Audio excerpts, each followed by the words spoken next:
Well, we're just getting started on our little cruise around Lake Pleasant, and we're on the boat. Judy's sitting there having a drink of water, and we're on our way, right? Another adventure Let's get for on to Poopsie and Sparkles, right? One more time, yeah? There's the marina behind us, and we're coming out, and you can look at the shore. And we'd like to go out and go fishing here sometime too, but I'd say a cruise is pretty damn good. So we'll keep watching this and get out further and take some pictures and film and enjoy the trip with us. So today's cruise is about 10 miles. I will be pointing out many different things around the lake throughout the cruise. I'll usually be setting off to our port or our starboard side. So just so you know which direction I'm talking about, the marina that we just left from is currently off the port side of the boat. That is also the left side if you're looking towards the front of the boat. And then the opposite direction, the right side of the boat, that is called the starboard side.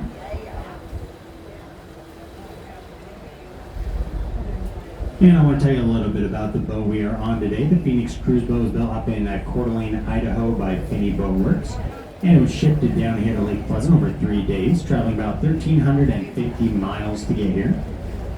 She weighs about 100,000 pounds and is 68 feet long and 23 feet wide. And it can hold up to 150 passengers. And Phoenix is powered by two 225 horsepower Volvo Penta diesel engines.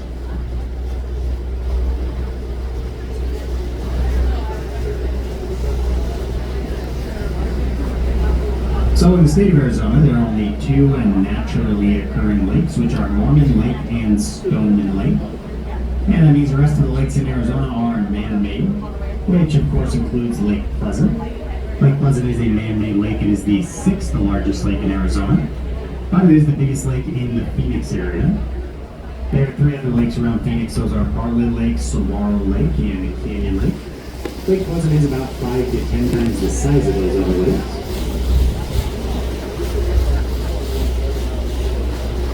Back before Lake Pleasant was here about 100 years ago, it was just the Agua Fria riverbed that ran through this valley.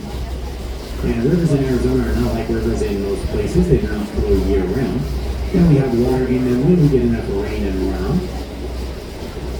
Lake Pleasant is only about 45 minutes from our house. Really convenient. In order to capture the runoff that would come down out of the mountains. And then they would store that water and sell it off to farmers in the area. And the original dam was named the Waddell Dam after Donald Waddell. Throughout the 1900s, the population in the Phoenix area has grown quite rapidly, so they needed a lot more water to sustain that growth. So in order to get some more water around here, the Central Arizona Project. Now speaking of islands, we got one off our starboard side here. We're going to circle around here. This is a horse island. An interesting thing about this island is it is one of the favorite nesting locations for blue heron and snowy egrets.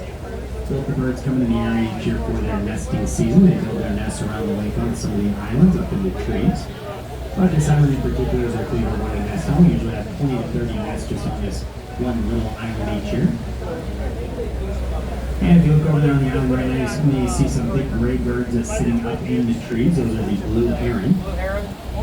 There's only a few nests on this side of the island. Most of them are on the other side. So as we circle around there, you'll see quite a few more birds there on the other side of the island. You see some big white birds here in just a minute. Those are the snowy egrets. Again, the big gray birds are the blue heron.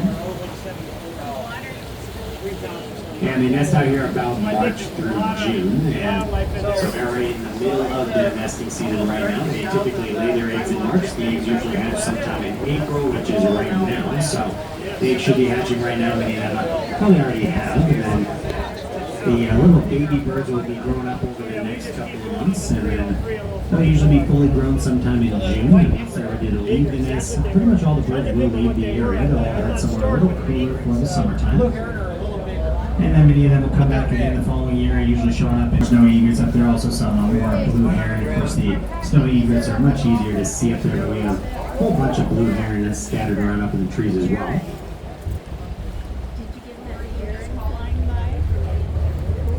And this year, by far the most nests we've ever had on the island. Usually it is about 20 to 30. I'd say we easily have 30 or maybe quite a bit more than that even scattered around on the island this year.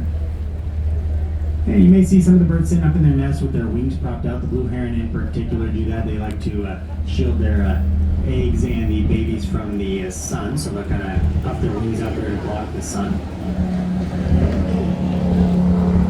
That's also the reason they like this side of the island a little better, I believe, is because it does get a little more shade in the later, hotter parts of the day, so a little better spot for them over here.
Now, up here at the north end of the lake, definitely the most common place we see the wild quail, but they do wander all around the lake. We'll see them down there at the south end, at the marina area, usually up in the parking lots. They'll wander around in the evenings and eat our vegetation.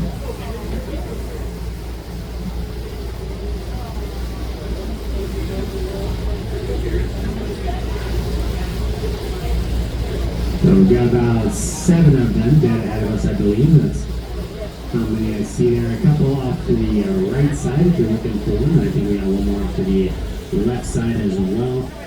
So I think at least 10 in the area, maybe some more hiding out somewhere, but we do typically see them in little herds of about 2 to 10. Sometimes we'll see as many as 20 of them gathered together. Now what they're all doing right now is pretty much all we ever see them doing, just wandering around and eating all day. Definitely very relaxed.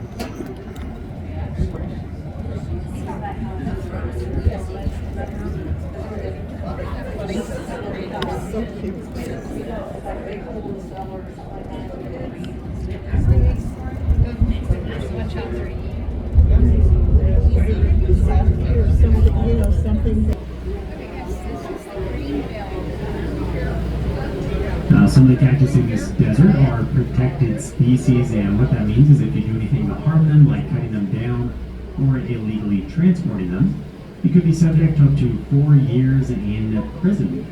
We take our cactus very seriously around here. And one cactus that is a protected species is, of course, the saguaro cactus. The saguaro is the largest cactus found in the U.S. It can grow to be over 50 feet tall. And they are native to the Sonoran Desert. That means they're not naturally found anywhere else in the world besides this desert. And after a saguaro gets to be about 50 to 70 years old, it will reach about 10 feet in height, and it can begin growing its arms. They can live to be about 150 to 300 years old. And you probably notice that they grow their arms in many different ways. There's a wide variety in the number of arms they can have. Some will never grow any arms, but there are also some saguaros that have more than 50 arms. And one theory as to why they grow their arms in all the strange ways they do is that it is their way of balancing themselves, as they are extremely heavy. And the reason they're so heavy is because they're very densely packed full of water. The saguaro's flesh is like a sponge. They'll soak up as much water as they can every chance they can get it, and they'll actually expand as they absorb the water.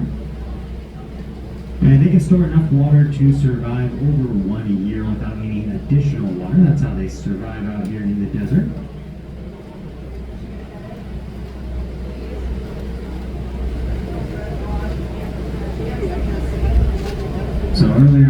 that the eagles are currently nesting up in the Agua River, and that area is closed off right now. But if we were to continue about straight ahead of us right now, if we follow the lake all the way in that direction, as far as we can see the water going, that is where the river comes into the lake. Now, we can't see much of the river from here.